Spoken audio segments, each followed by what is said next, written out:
Kericuan terjadi saat warga menolak pembangunan proyek Sutet di Desa Setiamulya, Kecamatan Tarumajaya, Kabupaten Bekasi, Jawa Barat. Warga mencoba menerobos menghentikan pekerjaan proyek milik perusahaan BUMN. Emosi warga berhasil diredam. Polisi melakukan mediasi dengan pihak perusahaan. Pekerjaan proyek dihentikan sementara waktu. Kasus ini dilaporkan ke Gubernur Jawa Barat Deddy Mulyadi, namun belum ada tanggapan. Dari Kabupaten Bekasi, Jawa Barat, Ahmad Jawari Lutfi, iNews melaporkan.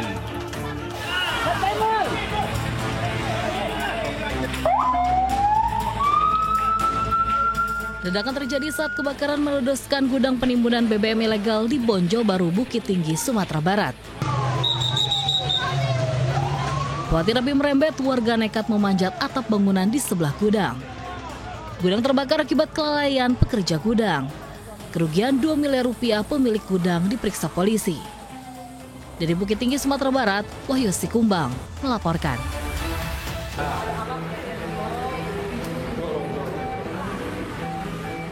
Dengan hati-hati petugas damkar membongkar paksa pintu lift untuk mengevakuasi 5 anak terjebak lift di gereja di Jakarta Selatan. Pintu lift yang tersangkut di batasan lantai akhirnya bisa dibuka. Seluruh anak berhasil diselamatkan tanpa cedera. Dari Jakarta, Helmisa Jambati melaporkan.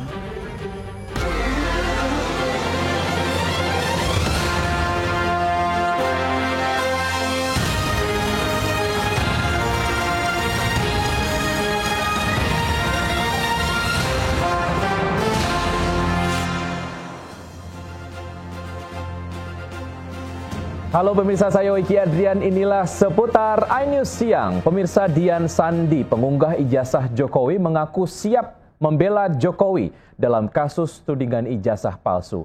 Kader PSI tersebut mengaku punya banyak data untuk memastikan keaslian ijazah Jokowi.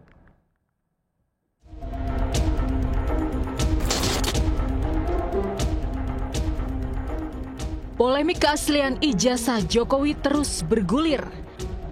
Dalam 2 pekan terakhir, puluhan orang telah diperiksa di Polda Metro Jaya atas laporan dugaan pencemaran nama baik yang dilayangkan tim kuasa hukum Jokowi. Setelah pemeriksaan Roy Suryo CS pada pekan lalu, tim penyidik Polda Metro Jaya hari ini meminta keterangan Dian Sandi Utama, pengunggah ijazah Jokowi. Kader PSI ini mengunggah ijazah Jokowi ke media sosial X pada 1 April lalu. Saya bekerja profesional dan ke depan semua ini sesuai dengan yang saya sampaikan dari awal. Saya ingin ini segera berakhir lah. Saya ingin ini semua berlalu. Hari ini saya terpanggil atas hati nurani saya untuk membuka kebenaran ini. Saya sudah melakukan seperti yang saya sampaikan ke teman-teman, melakukan riset dari awal. Ya, saya bukan artinya pasang badan untuk Pak Jokowi ya, tetapi saya memang merasa sedih Pak Jokowi digitu-gitukan sama mereka. Seperti yang disampaikan oleh Pak Jokowi, dihina-hina apa segala macam. Selain dimintai keterangan di Polda Metro Jaya, Dian Sandi juga dilaporkan akademisi USU, Profesor Yusuf Leonard Henok, ke Baris Krim Polri. Dian dilaporkan dengan pasal Undang-Undang ITE karena mengunggah foto ijazah Jokowi. Dian Sandi mengaku memiliki data-data lain untuk membuktikan kebenaran ijazah Jokowi. Tim Liputan iNews melaporkan. Ya, bisa habiskan 2,5 miliar warga Karo, Sumatera Utara membangun patung Jokowi. Lalu seperti apa penampakan patung Jokowi yang dibangun setinggi 4 meter ini?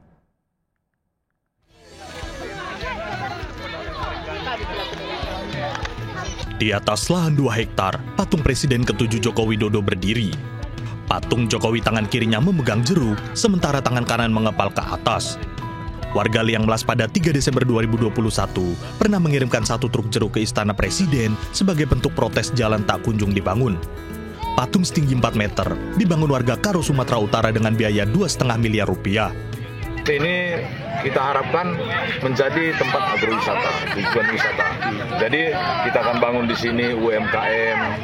Jadi seluruh nanti masyarakat LMD akan bisa ini kan punya se-LMD. Warga Liang Melang Datas Karo membangun patung Jokowi sebagai bentuk terima kasih warga karena infrastruktur sudah dibangun. Dari Karo, Sumatera Utara, Eka Hetriansyah, iNews melaporkan. Pemirsa, PD Perjuangan menolak berkomentar soal kabar santer rencana Jokowi bergabung dengan PSI, bahkan mendaftar sebagai ketua umum. PDIP menyebut tak ada urusan dengan rencana itu karena Jokowi sudah dipecat dan bukan lagi kader PDIP. Ya, kita nggak ngurus. Tapi PSI bilang Pak Jokowi berkemungkinan untuk menjadi ketum, tapi harus masuk kader PSI dulu. Oh, itu urusannya Pak Jokowi ya, kan dia juga bukan kader PD Perjuangan, kan sudah dipecat dari PD Perjuangan ya, jadi silakan gitu ya. Pemirsa, kabar mengejutkan ex-Menkominfo Budi Aris Setiadi disebut dalam dakwaan kasus suap pengamanan situs judi online. Budi Ari bahkan disebut menerima jatah 50% dari keseluruhan website yang dijaga.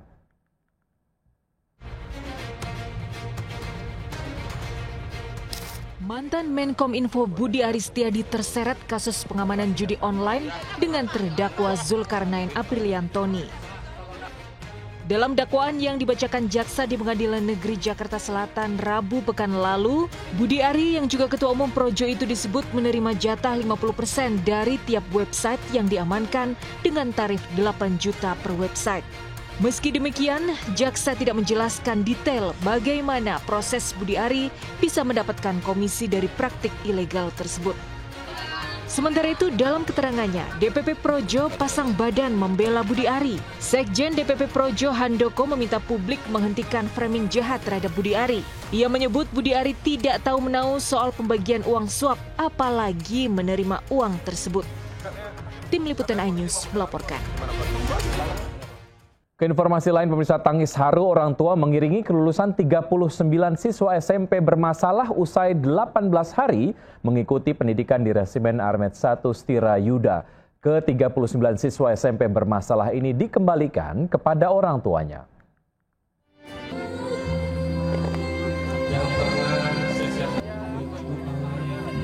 Kelulusan gelombang pertama 39 siswa bermasalah di Resimen Armet 1 Stirayuda Purwakarta, Jawa Barat diwarnai tangis haru.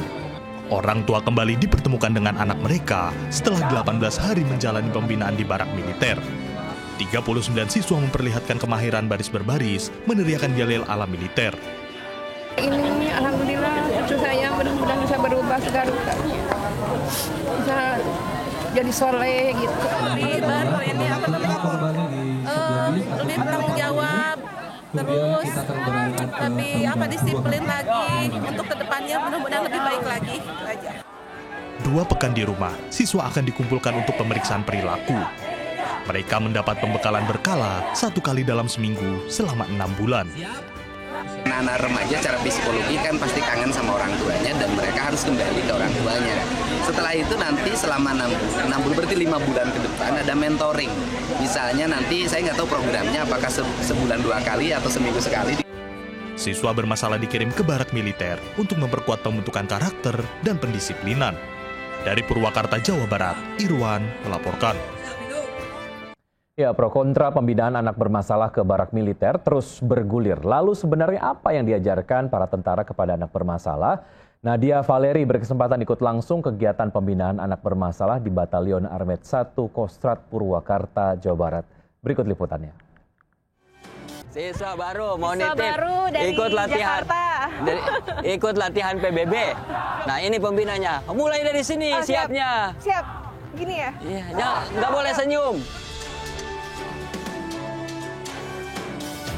Berarti ikut dong dengan ini, siswa. Ayo, ikut, silahkan.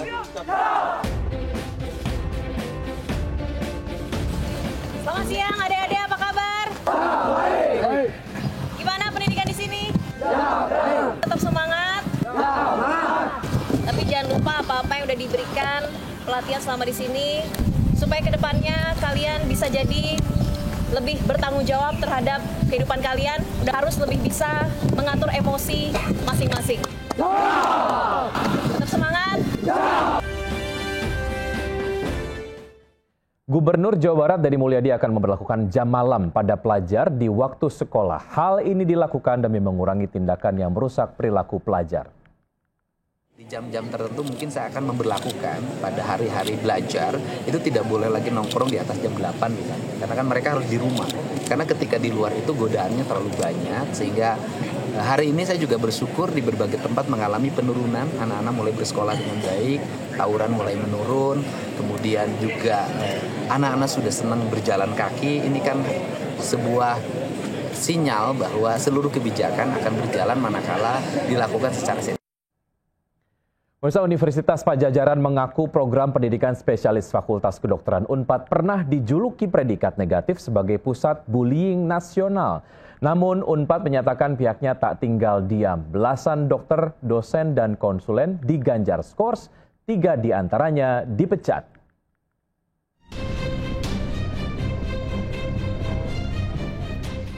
Perundungan dokter residen bedah syaraf Universitas Padjadjaran di RSAS Bandung menguak ironi pendidikan calon dokter spesialis. Bagaimana tidak, ruang bedah syaraf dokter rumah sakit yang seharusnya steril justru digunakan untuk tempat mabuk-mabukan. Jika membuat kesalahan, dokter residen junior disekap. Dokter junior dipaksa menginap 6 bulan di hotel, menyewakan 2 mobil untuk senior, biaya makan hingga biaya lain di luar pendidikan 65 juta rupiah.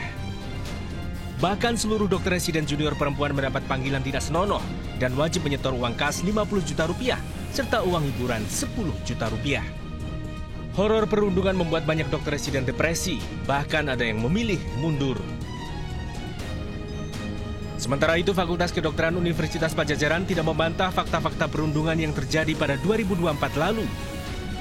Banyaknya kasus membuat FK Unpad dijuluki pusat bullying nasional. Namun Unpad tidak tinggal diam. Belasan dosen hingga dokter residen senior diskors, bahkan dipecat. Bentuk apa? Ada kurang lebih 11-12 yang diberikan skor. Ya. Kemudian ada 2 residen, 3 lah ya, 2 dari bedah syaraf dan 1 dari ini dikeluarkan. Menteri Kesehatan Budi Gunadi Sadikin menegaskan tidak akan mentolerir kasus perundungan di Fakultas Kedokteran manapun. Data Kemenkes ada total 2.668 aduan perundungan di lingkup pendidikan dokter. Dari Bandung, Jawa Barat, Billy Maulana, iNews, melaporkan. Pemirsa, sidang perdana mantan Ketua Pengadilan Negeri Surabaya Rudi Suparmono dalam kasus dugaan suap vonis bebas Gregorius Tanur digelar hari ini. Rudi diduga menerima suap $1,5 miliar dari pengacara Lisa Rahmat. Permintaan pengaturan majelis hakim berasal dari Ibu Ronald Tanur, Miriska Wijaya, agar anaknya bebas dari hukuman. Lisa menghubungi maklar kasus mantan pejabat Mahkamah Agung Zarof Rikar yang menghubungkan dengan Rudi Suparmono. Sebagai Ketua PN Surabaya kala itu, Rudi menunjuk 3 hakim yang sudah divonis bersalah menerima suap.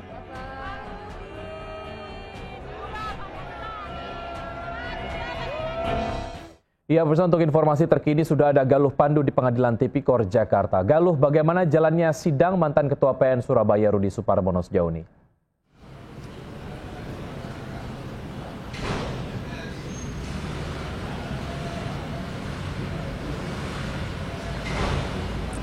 Ya, Wiki dan pemirsa, sidang perdana mantan Ketua Pengadilan Negeri Surabaya Rudi Suparmono digelar hari ini di Pengadilan Tipikor Jakarta. Dan sebelumnya Rudi didakwa terlibat dalam kasus suap yang melibatkan Ronald Tanur dalam vonis bebasnya yang melibatkan kematian dari Dini Serafrianti. Sebelumnya diketahui bahwa Rudi menerima permintaan Lisa Rahmat sebagai pengacara Ronald Tanur atas permintaan Ibu Ronald Tanur yaitu Miriska Wijaya agar Ronald Tanur terbebas dari kasus yang menjeratnya. Kemudian Rudi mengatur majelis hakim yang menangani kasus Ronald Tanur. Sebelumnya Rudi bertemu dengan Lisa melalui mantan pejabat MA yaitu Zarof Rikar, yang kemudian Rudi memilih ketua hakim yaitu adalah Erin Tuah Damanik serta Mangapul dan Heru Hanindyo sebagai anggota. Dan sebelumnya telah divonis selama 7 tahun bagi Mangapul dan juga ketua yaitu Erin Tuah Damanik serta 10 tahun bagi Heru Hanindyo. Diketahui bahwa dalam kasus suap ini melibatkan perputaran uang senilai 5 miliar rupiah dari Lisa Rahmat dan Miriska Wijaya, dan diduga bahwa Rudi ini menerima senilai 770 juta rupiah. Dan sebelumnya Kejagung telah menemukan uang senilai 21 miliar rupiah saat penggeledahan di rumah Rudi Sumarno. Dari Jakarta, Galuh Pandu, Andri Setiawan, Rama Romadona, kembali ke Anda. Baik, Galuh, terima kasih atas informasi yang Anda sudah sampaikan. Selamat bertugas kembali. Pemirsa, warga dan aparat TNI ricuh, 3 anggota TNI disandra, 2 rumah dinas dan 1 mobil pegawai PT PN dibakar massa.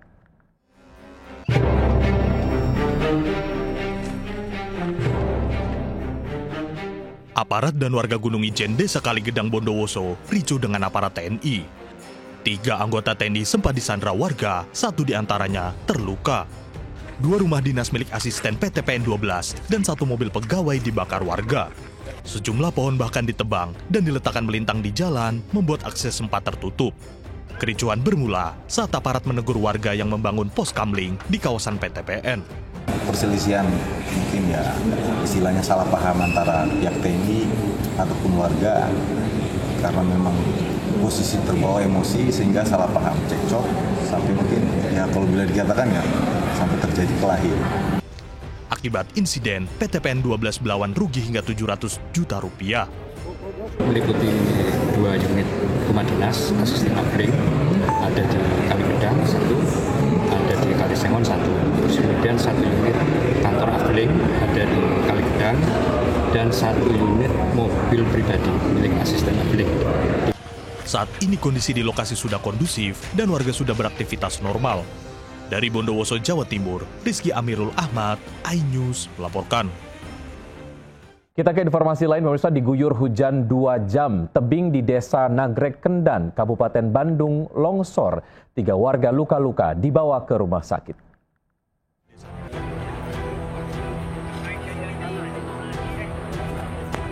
Tebing sepanjang 40 meter longsor di Desa Nagrek Kendan, Kecamatan Nagrek, Kabupaten Bandung.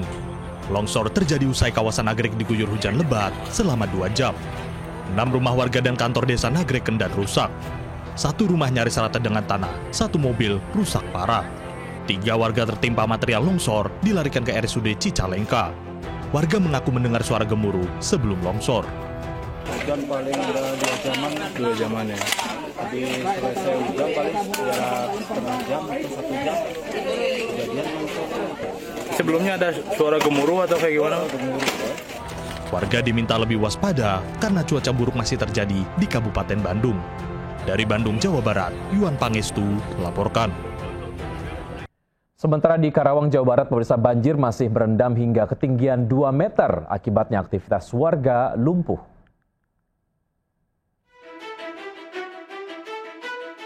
Senin pagi banjir masih merendam wilayah Desa Karangligar, Kecamatan Teluk Jambe Timur, Karawang. Banjir belum surut karena debit air masih tinggi akibat meluapnya Sungai Cibel dan Sungai Citarum. Ketinggian banjir di permukiman bervariasi 1 hingga 2 meter. Akses jalan terendam hampir 1 meter melumpuhkan aktivitas warga. Banjir belum surut, sebagian warga masih bertahan di rumah. Tim kontributor iNews melaporkan. Pemirsa, pengerukan Kali Cakung Lama di Kelapa Gading, Jakarta Utara mulai dilakukan. Hal ini untuk mengurangi potensi banjir merendam wilayah ini usai hujan deras. Didampingi Wali Kota Jakarta Utara dan Kepala Dinas terkait, Gubernur Pramono meninjau Kali Cakung Lama di Kelapa Gading, Jakarta Utara. Menurut Pramono, pengerukan sampah di sejumlah kali dan sungai sebagai langkah Pemprov DKI mengatasi permasalahan banjir. Banjir di Kelapa Gading kerap terjadi saat hujan dengan ketinggian 30 hingga 40 cm. Kondisi ini disebabkan sedimentasi di Kali Cakung sudah lama tidak dikeruk dan pengerukan sungai mengangkat endapan lumpur, memperlebar aliran sungai dan meningkatkan kapasitas air. Serta pembersihan kali diharapkan selesai tahun 2027. Melihat pengerukan yang ada di Sungai Cakung Lama. Dan ini menunjukkan bahwa pemerintah Jakarta dalam hal ini secara sungguh-sungguh dan serius untuk mengerjakan persoalan yang menjadi keluhan masyarakat di sekitar Kelapa Gading ini. Karena di daerah ini rata-rata kalau terjadi hujan ada kenaikan air sampai dengan 30-40 cm dan ternyata sumber utamanya adalah Sungai Cakung Lama yang sudah terlalu lama tidak dikeruk, tidak diselesaikan. Untuk itu pengerukan dimulai dan harapannya tahun 2027 bisa diselesaikan. Panjangnya 8 kilo terbagi 11 segmen dan di ujung nanti kita juga akan membangun pompa bulak cabai yang artinya mudah-mudahan kalau ini tertangani dengan baik maka persoalan banjir yang ada di daerah Kelapa Gading ini bisa tertangani. Kita ke informasi haji, pemirsa. Ribuan jemaah calon haji memanfaatkan waktu luang selama di Madinah, Arab Saudi. Banyaknya aktivitas membuat sejumlah jemaah terpisah dari rombongan hingga tersesat.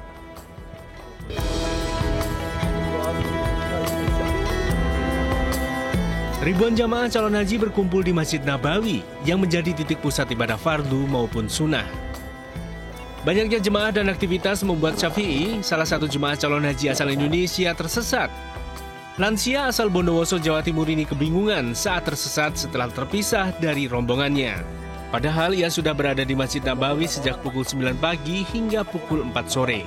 Beruntung Syafi'i membawa identitas sehingga bisa dibantu petugas haji untuk diantar kembali ke hotelnya di sektor 4 yang berjarak 400 meter dari Masjid Nabawi. Nah, akhirnya kita ketemu nih sama hotelnya Pak Syafi'i. Jamaah untuk selalu mengantongkan identitas. Jadi petugas bisa gampang nyarinya ya Pak. Silakan Pak.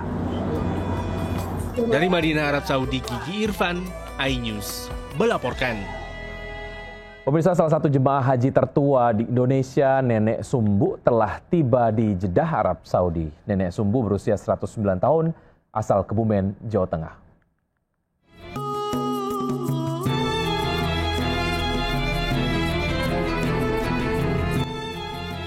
Nenek Sumbuk begitu bahagia setibanya di Bandara Internasional King Abdul Aziz, Jeddah, Arab Saudi. Jemaah calon haji tertua Indonesia berusia 109 tahun ini berangkat dari embarkasi Jakarta Bekasi. Setibanya di bandara, nenek kelahiran Kebumen, Jawa Tengah ini langsung duduk di kursi roda. Nenek Sumbuk datang ke Tanah Suci ditemani sang anak. Saat di pesawat, kadar oksigen nenek Sumbuk sempat menurun. Beruntung petugas sigap memberikan bantuan. Dari Jeddah, Arab Saudi, Ramdhani, iNews melaporkan.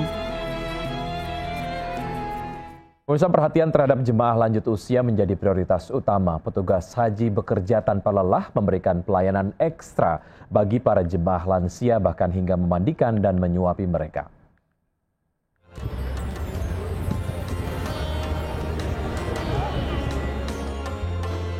Dengan sabar dan penuh kasih sayang, petugas haji layanan lansia disabilitas dan PKP 2HJ melayani jemaah lansia yang sudah tidak mampu beraktivitas secara mandiri dan membutuhkan perhatian khusus. Tak hanya membantu saat beribadah, petugas juga turut memandikan, membersihkan tubuh jemaah lansia, menggantikan pakaian hingga menyuapi makanan. Layanan ini bagian dari program Haji Ramah Lansia dan Disabilitas yang digagas Kementerian Agama tahun ini. Tujuannya memastikan seluruh jamaah termasuk yang berkebutuhan khusus dapat menunaikan ibadah dengan nyaman dan aman. Pelayanan yang diberikan kepada jamaah, terutama lansia, itu jamaah-jamaah lansia yang sekiranya membutuhkan perhatian khusus. Pada umumnya jamaah yang lansianya tidak bersama keluarganya. Itu dimulai dari pagi hari, siang hari, dan malam hari. Seperti memandikan, memberikan makan, serta memberikan bantuan kepada jamaah tersebut ke tempat ibadah. Potret ketulusan dalam tugas suci, para petugas haji mengabdi dengan hati. Dari Madinah, Arab Saudi, Gigi Irfan, iNews melaporkan. Pemirsa, Presiden Prabowo melanjutkan kunjungan kenegaraan ke Thailand dan tiba di Bangkok. Prabowo akan bertemu dengan Raja Maha Vajiralongkorn dan Perdana Menteri Pattongtarn. Presiden Prabowo mendarat di Bandara Militer Don Mueang setelah disambut secara resmi oleh sejumlah menteri Thailand. Prabowo dan rombongan kemudian menuju ke hotel tempat bermalam. Di hotel, Prabowo disambut sejumlah diaspora Indonesia yang tinggal di Thailand. Setelah penyambutan dan audiensi dengan Raja Thailand, Maha Vajiralongkorn, Presiden akan melanjutkan pertemuan bilateral antara kedua negara. Kunjungan Presiden Prabowo ini diharapkan menjadi tonggak penguatan hubungan strategis dan kerjasama bilateral antara Indonesia dan Thailand.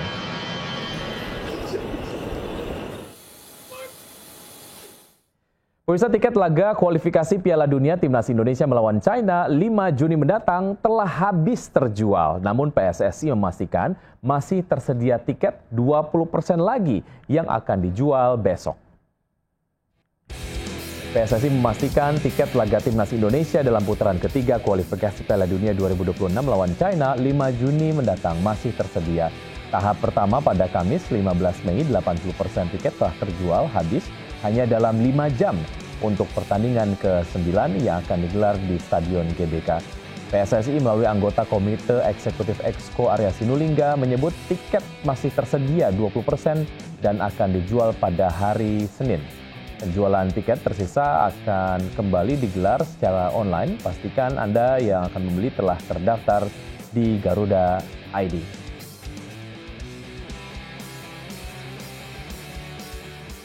Ya, menghadapi dua laga krusial lawan China dan Jepang, pelatih timnas Indonesia Patrick Kluivert resmi memanggil 32 pemain. Pelatih asal Belanda kembali memasang Asnawi Mangkualam dan Stefano Lillipali untuk memperkuat skuad Garuda. Sepekan jelang training center, Patrick Kluivert memanggil 32 pemain untuk persiapan menghadapi dua pertandingan penting melawan China dan Jepang, lanjutan grup C putaran ketiga kualifikasi Piala Dunia 2026 zona Asia. Ada sejumlah kejutan dari pemain yang dipanggil, diantaranya gelandang serang Stefano Lillipali. Kluivert memanggil Vano karena penampilannya yang cukup menarik di Liga 1. Begitu juga dengan munculnya pemain sayap si kembar Yakob Sayuri dan Ian Cesauri yang akan bertanding Maret lalu. Maksud kami yang bertanding di Maret lalu tidak dipanggil. Asnawi Mangkualam yang absen pada pertandingan Maret lalu namanya kembali muncul. Satu nama baru lainnya yakni Reza Arya, kiper PSM Makassar yang juga masuk dalam daftar skuad.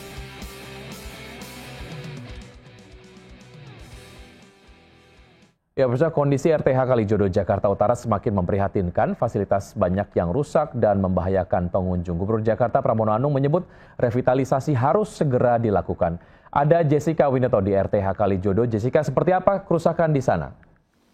Ya, Wiki dan juga pemirsa, dapat kami sampaikan bahwa saya sudah berada di RTH dan juga RPTRA Kalijodo Jakarta Utara yang mana beberapa waktu yang lalu sempat dikunjungi secara langsung oleh Gubernur dan Wakil Gubernur DKI Jakarta yaitu Pramono Anung dan juga Rona Karno untuk melihat kondisi dari RTH dan RPTRA Kalijodo Jakarta Utara yang mana ini juga diketahui bahwa peninggalan dari Gubernur DKI Jakarta yang sebelumnya itu Basuki Cahayapurnama, dan memang setelah kami melihat secara langsung bahwa kondisi RTH Kalijodo Jakarta Utara ini cukup memprihatinkan karena di fasilitas-fasilitas olahraga ekstrim seperti lapangan skateboard, lalu juga trek sepeda BMX yang juga mana ini dulu sempat digunakan secara aktif. Lalu Wiki dan juga pemirsa, bahwa dapat kami sampaikan bahwa banyak sekali titik-titik atau di lapangan skateboard ini yang aspalnya sudah rusak, yaitu bolong, adapun juga yang di trek sepeda ini sudah jeblos, yang tentunya ini menjadi perhatian. Selain dari fasilitas olahraga ekstrim ini juga, Wiki, kami juga sempat melihat dari toilet, yaitu atap atau plafon yang sudah mulai rubuh atau sudah tidak layak untuk digunakan karena toilet juga sudah banyak yang mampet, lalu juga banyak genangan-genangan air, yang tentunya ini menjadi perhatian bagi Pramono untuk melakukan renovasi. Warga setempat pun cukup senang karena sangat menunggu-nunggu dengan perbaikan di RTH dan RPTRA Kalijodo Jakarta Utara karena memang ini dulu sempat dikenyatakan oleh Ahok bahwa ini sudah berstandar internasional. Wiki. Baik Jessica, terima kasih atas laporan dari Anda. Selamat bertugas kembali. Pemirsa, perampok bersenjata api menyekap karyawan minimarket di Tanah Abang, Jakarta Pusat. Informasinya akan kami hadirkan usai jeda berikut. Tetap bersama Seputar iNews Siang.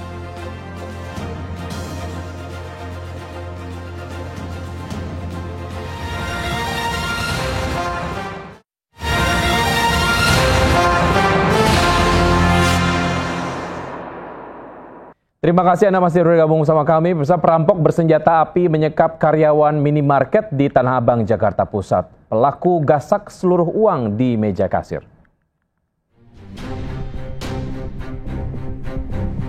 Perampok beraksi menyekap seorang karyawan minimarket di Tanah Abang, Jakarta Pusat. Korban diancam dengan senjata api, kedua tangan dan kaki korban diikat serta mulutnya dilakban. Pelaku menggasak seluruh uang di meja kasir. Pelaku beraksi jelang subuh saat minimarket sepi pengunjung. Polisi memburu pelaku yang terekam kamera CCTV. Dari Jakarta, Rani Sanjaya melaporkan. Bersama Menko Bidang Infrastruktur dan Pembangunan Kewilayahan, Agus Harimurti Yudhoyono menjadi pembicara utama dalam MNC Forum ke-79 yang digelar di Jakarta Concert Hall iNews Tower, Jakarta Pusat.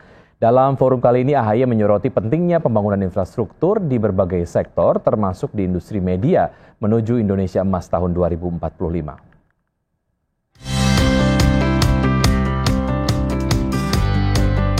MNC Group menggelar MNC Forum ke-79 bertajuk Peran Pemerintah dalam Pengembangan Infrastruktur dan Kewilayahan menuju Indonesia Emas di Jakarta Concert Hall, iNews Tower, Jakarta Pusat.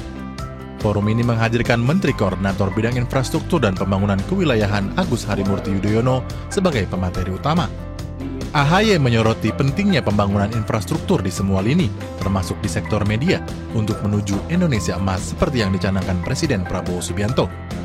Saya menyambut dan mengapresiasi dengan sangat baik forum MNC ini karena media ada di lapangan, ada di tengah-tengah masyarakat, bisa menangkap aspirasi masyarakat, menangkap keluhan, termasuk juga bisa membantu pemerintah untuk kita bisa menentukan rencana termasuk prioritas yang dibutuhkan ke depan.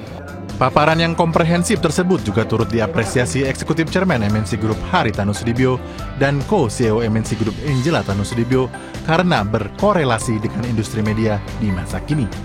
Saya sangat impress dengan beliau menjelaskannya secara jelas ya, dari yang big picture-nya, garis besarnya dunia, kemudian bicara peranan infrastruktur sampai juga media. Sangat terstruktur flow-nya, jadi mudah sekali untuk dipahami. Kami terus terbuka ya bagaimana untuk berkolaborasi dengan pemerintah, menyampaikan segala gagasan-gagasan dan juga program kerja yang terus berjalan sehingga bisa memberikan kepastian ya kepada masyarakat dan jawaban juga kepada investor. Tadi salah satu yang di-highlight begitu. MNC Forum adalah bagian agenda rutin MNC Group yang selalu menghadirkan pemateri berkompeten untuk memberikan wawasan dan berbagai pandangan kepada seluruh karyawan MNC Group agar membawa dampak bagi masyarakat luas. Dari Jakarta, Esra Ambarita Damar Wicaksono, iNews melaporkan.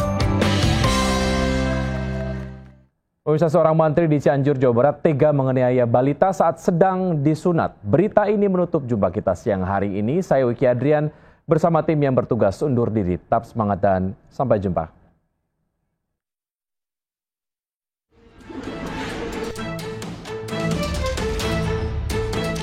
Seorang balita yang tengah dihitan meronta hampir mengenai alat hitan elektrik membuat mantri hitan spontan menganiaya wajah korban. Mantri salah satu rumah hitan di Desa Jati Bojong Picung, Cianjur mengakui perbuatannya dan mendatangi rumah korban untuk minta maaf. Namun 3 hari setelah selesai mediasi dan kesepakatan, tiba-tiba video muncul dan viral. Mediasi pun kembali dilakukan di Mapolres Cianjur. Ternyata tiba-tiba pada hari Rabu sekitar pukul 2 barulah muncul video yang viral itu. Dari mediasi, keluarga korban sepakat berdamai, tidak mempermasalahkan kejadian tersebut. Dari Cianjur, Jawa Barat, Muhammad Andi Isyan, iNews melaporkan.